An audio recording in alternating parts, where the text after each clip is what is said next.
Welcome to Tollywood టాసర్స్. Recent గా ODI series అవన్నీ చేద్దాం అనుకున్నాం కానీ అవన్నీ పెద్దగా కుదరలేదు మాకు. యాషెస్ మీద బాగా గట్టిగా గ్రిప్ బాగుంటది మ్యాచ్ వాటి మీద పడితే అవి కూడా వన్ సైడ్ అయిపోయాయి మొత్తం. ఇప్పుడు మనం India versus south Africa first T20 అయింది కదా, ఇదేనా కొంచెం ఇంట్రెస్టింగ్ గా జరుగుతుంది చూద్దాం అనుకుంటే ఇది కూడా వన్ సైడ్ అయిపోయింది. మనం ఏ మ్యాచెస్ చూసినా వన్ సైడ్ అయిపోతుంది అన్న. ఆ ఓడిఐ అవును బ్రో. మ్యాచెస్ కొంచెం మేలు, కొంచెం మంచిగా థ్రిల్ అయినా ఉన్నాయి. కోహ్లీ కొట్టింది, మా కోహ్లీ మాత్రం కోహ్లీ మామూలు ఒక రేంజ్ లో ఆడాడు అసలు. Best peak form. అప్పట్లో ఎట్లా ఆడేవాడు, లైక్ 2016, 16 17, 18 కోవిడ్ రాకముందు ఎట్లా ఆడేవాడు అట్లా ఆడుతున్నాడు. కోహ్లీ గురించి ఒక వీడియో మార్చేద్దాం అసలుకి. కోహ్లీ కోహ్లీ కమ్బ్యాక్ గురించి ఒక వీడియో చేద్దాం. అంతకన్నా ముందు India versus Kohli, south Africa. Sharma కూడా, మన రోహిత్ ఉమ్, శర్మ కూడా యాక్చువల్లీ ఉమ్, ఇప్పుడు కోహ్లీ ఆడాడు. ఈ సిరీస్ లో కోహ్లీ ఆడాడు, లాస్ట్ సిరీస్ లో రోహిత్ శర్మ ఆడాడు. ఇద్దరు ఆ, ఎవరు తగ్గట్లేదు. ఉమ్. కానీ చూస్తే కన్సిస్టెంట్ గా ఆడారు. ఆ సిరీస్ లో కోహ్లీ హాఫ్ సెంచరీ కొట్టాడు, ఈ సిరీస్ లో రోహిత్ శర్మ 2 హాఫ్ సెంచరీలు. సో కన్సిస్టెంట్ గా రెండు సిరీస్ ఇద్దరు బాగా ఆడారు. అది వాళ్ళ మెయిన్. వాళ్ళిద్దరు రాగానే ఒక ఎనర్జీ వస్తుంది అన్న టీమ్ లోకి. ఆ ఫీల్డ్ మిల్ లో గానీ ఎక్కడైనా కానీ కనిపిస్తుంది ఖచ్చితంగా.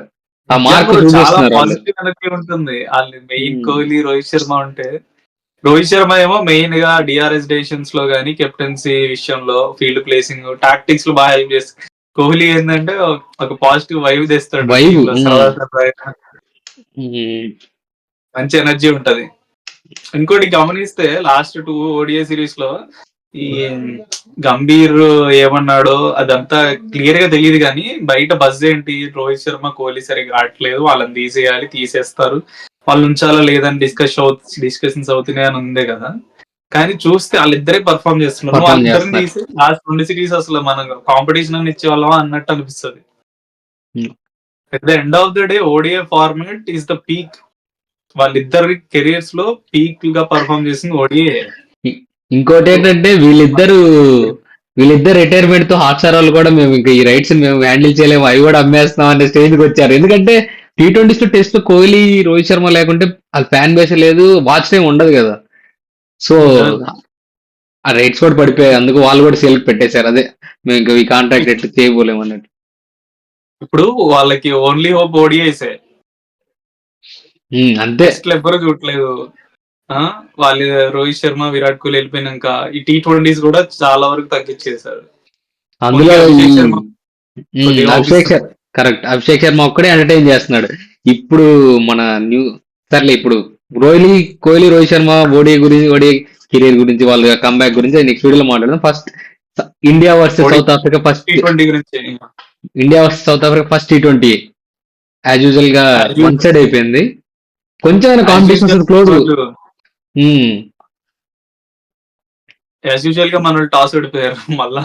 అదా, అది కామన్. మధ్యలో ఏకైక గెలిచిన వ్యక్తి కేఎల్ రాహుల్, ఒక్క టాస్ గెలిచిన ఏకైక వ్యక్తి. వాళ్ళు ముందు ఒకటి మాట్లాడుతుంది. టాస్ ఓడిపోయి మనల్ని ఫస్ట్ బ్యాటింగ్ చేశారు. ఫస్ట్ బ్యాటింగ్ చేశాక ఏంటి వస్తున్న వికెట్లు పడిపోయాయి. ఫస్ట్ సేమ్ ఎలా శుభ్మన్ గిల్ అవుట్ అయ్యాడు, సేమ్ వేలో సూర్యకుమార్ యాదవ్ అవుట్ అయిపోయాడు. తర్వాత తిలక్ వర్మ వచ్చాడు, స్ట్రగుల్ అవుతున్నాడు కనెక్ట్ చేయడానికి. తర్వాత 1 or 2 ఫోర్స్ కొట్టాక మంచి టచ్ లోకి వచ్చాడు, కానీ ఒక బిగ్ స్కోర్ చేయలేక తిలక్ వర్మ కూడా వెళ్ళిపోయాడు. ఇంకా ఇన్ని వికెట్లు పడ్డాక ఇంకా స్కోర్ వస్తుందని అయితే అనుకోలే. అక్షర్ పటేల్ పంపించారు. జనరల్ అక్షర్ పటేల్ రోల్ ఏంటంటే ఈ రోజు వచ్చిన రోలే ఓడీ క్రికెట్ లో కానీ T20 క్రికెట్ లో కానీ. అదొక ఎప్పుడైనా వికెట్స్ పడితే అక్షర్ పటేల్ తీసుకొని వస్తారు. కానీ అక్షర్ పటేల్ ని T20 ఓడిఐ క్రికెట్ లో ఎందుకు పక్కన పెట్టారు నాకు తెలియదు. లాస్ట్ సిరీస్ లో సౌత్ ఆఫ్రికా సిరీస్. నిజంగా bro, Akshay Kumar like recent last 2-3 years నుంచి మోస్ట్ అండర్ రేటెడ్ ఎవరైనా ఉన్నారంటే అక్షర్ పటేల్ బ్రో. మన క్రైసిస్ లో ఉన్న అసలు ప్రతిసారి ఆదుకున్నాడు బ్రో. అది T20 అయినా ఓడిఐ అయినా. T20 వరల్డ్ కప్ లో కూడా ఆఖరికి ఫైనల్ లో కూడా క్రైసిస్ లో ఆదుకుంటాడు. ఓడిఐస్ మన ఛాంపియన్స్ ట్రోఫీలో కూడా చాలా సార్లు నిలబడ్డాడు. మధ్యలో మిడిల్ ఆర్డర్ లో వచ్చి నిలబెట్టేవాడు, వికెట్ అలాగే స్కోర్ చేసేవాడు, డాట్ బాల్స్ అయ్యేవి కాదు. సడన్ గా అలాంటి ఇప్పుడు అక్షర్ నీకు పటేల్ ఓడిఐ ఫార్మాట్ లో పక్కెందుకు పెట్టారో అది సెలక్షన్ టీమ్ అండ్ కోచ్ కి తెలియాలి. వికెట్లు పడ్డా నీకు ఆ రిధమ్ ని మన సైడ్ తీసుకొచ్చాడు. ఆ రిధమ్ గానీ అదేమన్నా సంథింగ్ గుడ్ పాజిటివ్ మన సైడ్ బ్యాటింగ్ లో స్కోర్ చేసి స్ట్రైక్ రేట్ మార్చేసి మన సైడ్ తీసుకొచ్చేవాడు. అదే ఆ అదే మొమెంటం. 50 100 కొట్టలేదు, కానీ కొట్టిన 30-40s మంచి స్ట్రైక్ రేట్ లో వాల్యుబుల్ నాక్స్. కొట్టేవాడు. చాలా క్రూషియల్ ఉండేది. ఆ T20 వరల్డ్ కప్ లో అక్షర్ పటేల్ నాకు లేకుంటే ఇండియా ఆల్మోస్ట్ లాస్ట్.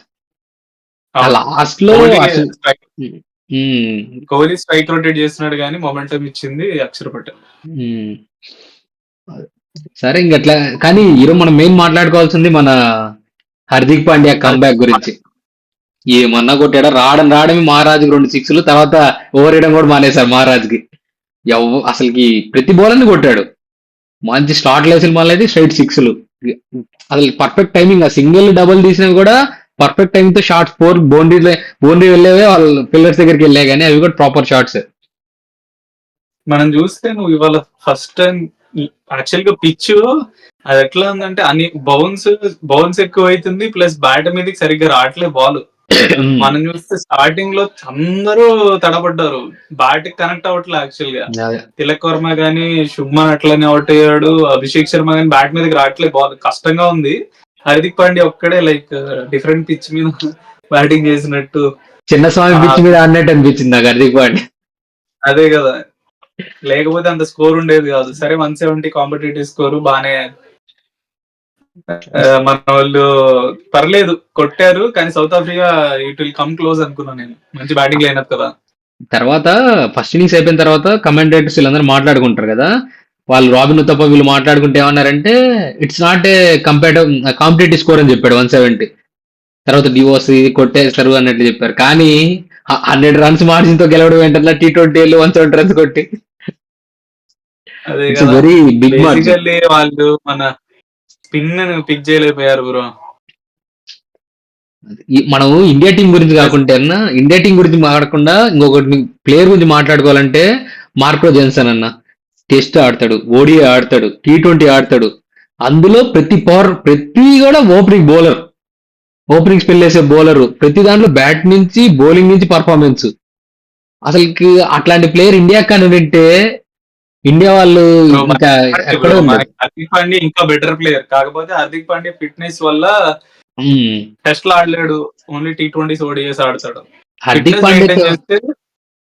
హార్దిక్ పాండ్యాతో పాటు జెన్సన్ గారు మన టీంలో ఉంటే ఇంక మన టీం చాలా చాలా ఇంకా చాలా స్ట్రాంగ్ ఉండేది అసలు. నువ్వు హార్దిక్ పాండ్యా యాక్చువల్ గా నువ్వు చూస్తే ఇండియన్ టీమ్ లో నువ్వు ఏదైనా T20 టెస్ట్ ఓడిఐ ఏదైనా చూసుకో, ఏ ప్లేయర్ కైనా రీప్లేస్మెంట్ ఉండొచ్చేమో కానీ హార్దిక్ పాండ్యాకి రీప్లేస్మెంట్ దొరకలేదు ప్రెసెంట్ ఇండియన్ టీమ్ లో, ఇండియన్ క్రికెట్ లో. అంత డిఫికల్ట్ పొజిషన్, అంటే అంత డిఫికల్ట్, అంత కష్టంగా ఉంటది దొరకడం, అంత వాల్యూ తెస్తాడు టీమ్ కి. Opening so Hardik Pandya comeback మామూలుగా ఇవ్వలేదు. హార్దిక్ పాండ్యా ట్రాల్ చేసే వాళ్ళు చేస్తారు కానీ ఒక యాటిట్యూడ్ తో ఉంటాడు బ్రో, యాటిట్యూడ్ కి తగ్గట్టే పర్ఫార్మెన్స్ ఉంటది మళ్ళీ. అది ఇది కంటెంట్ ఉన్నాడు కానీ బౌలింగ్ లో కానీ, కంటెంట్ ఉన్నాడు ఆ మాత్రం యాటిట్యూడ్ ఉండాలి, ఖచ్చితంగా ఉంటది. అదే కదా, అదే కరెక్ట్ గా సెట్ అవుద్ది ఆ డైలాగ్ హార్దిక్. అండ్ మన హర్షదీప్ గురించి మాట్లాడేది, యాక్చువల్ గా బుమ్రా బెస్ట్ బౌలర్ మన ఇండియన్ టీమ్ కి. T20s లో ఓడిఐస్ లో ఎందులో చూసుకున్నా కానీ బుమ్రాకే ఆల్మోస్ట్ 70 innings దాకా పట్టింది 100 wickets తీయడానికి. ఇవాళ 100 wickets తీసాడు కదా. హర్షదీప్ ఆల్మోస్ట్ ఒక 50 to 60 ఆర్డ్ ఓడిఐస్ లోనే T20s లోనే 100 wickets తీసాడు, కానీ ఎవరు గుర్తించరు. ఇవాళ కూడా ఓపెనింగ్ స్పెల్ లో 2 wickets, పవర్ ప్లే లో హర్షదీప్ తీసిన వికెట్లు ఎవరు తీయాల, సక్సెస్ఫుల్ T20s లో. అలాంటి హర్షదీప్ ను కూడా పక్కన పెట్టాడు లాస్ట్ సిరీస్ లో మన coach and selectors Gautam Gambhir and Ajit Agarkar. కానీ నాకు ఎప్పటి నుంచో అనుకునేది కదా, అసలుకి హర్షదీప్ సింగ్ ఓడిఐ క్రికెట్ లో ఎందుకు ఆడించట్లేదు అని అనుకుంటా ఉండేవాళ్ళం కదా మనం. అది లాస్ట్ సిరీస్ లో కుదిరింది. అంత మంచిగా స్వింగ్ చేస్తాడు కదా, వైట్ బాల్ ని అంత స్వింగ్ చేస్తాడు ఎప్పుడు. వదిలే బ్రో, అంత మంచి కన్సిస్టెంట్ గా వరల్డ్ కప్ లో, ఛాంపియన్స్ ట్రోఫీలో అంత బౌలింగ్ చేసిన షమీని పక్కన పెట్టారు. సిరాజ్ నేమో వెళ్ళి మన డొమెస్టిక్ ఆడమంటారు. ఏందో బ్రో వీళ్ళు ఏం చేద్దాం అనుకుంటున్నారు. షమి గత పర్ఫార్మెన్సే కాదు, ఇప్పుడు కూడా పర్ఫార్మెన్స్ బాగానే ఉంది షమిది, అయినా they are not considering Shami. సరే T20s ఓకే, వరల్డ్ కప్ కి నువ్వు డిఫరెంట్ చూస్తే వెళ్దాం అనుకుంటున్నావు, T20s లో అంత పర్ఫెక్ట్ కాదు, యాక్యురేట్ కాదు. సరే ఓడిఐస్ కి ఏమైంది? ఓడిఐస్ ఎప్పుడు 27 లో ఇప్పుడు నుంచే టీం బిల్డ్ చేస్తున్నావు, కొత్త కొత్త ప్రయోగాలు చేస్తున్నావు అనుకుంటే లేదు. 2 ఇయర్స్ తర్వాత నువ్వు ఇప్పుడు షమి ఇప్పటి నుంచి ఆడితేనే కదా కంటిన్యూస్ గా ఉంటాడు. అది ఏం ఏందో చెప్పలేములే మనం. ఈసారి ఒక మెరుపు పర్ఫార్మెన్స్ ఇస్తే షమి ఐపీఎల్ లో మళ్ళీ వస్తుంది. ఆ గంభీర్ సెలక్షన్ అంతా కష్టంలో ఐపీఎల్ పర్ఫార్మెన్స్ నుంచే కదా ఉంటది కదా. కష్టంలో అజిత్ అగర్కర్ అండ్ గంభీర్ ని తీసేయాలి బ్రో. అవుతారు అప్పటికి, అంతవరకు లోపు ఉండరు కదా మోస్ట్లీ. 2027 వరల్డ్ కప్ కి ఉండకపోవచ్చు, చెప్పలేం కదా. వాళ్ళ టెన్యూర్ అయిపోతుంది గౌతమ్ గంభీర్ది.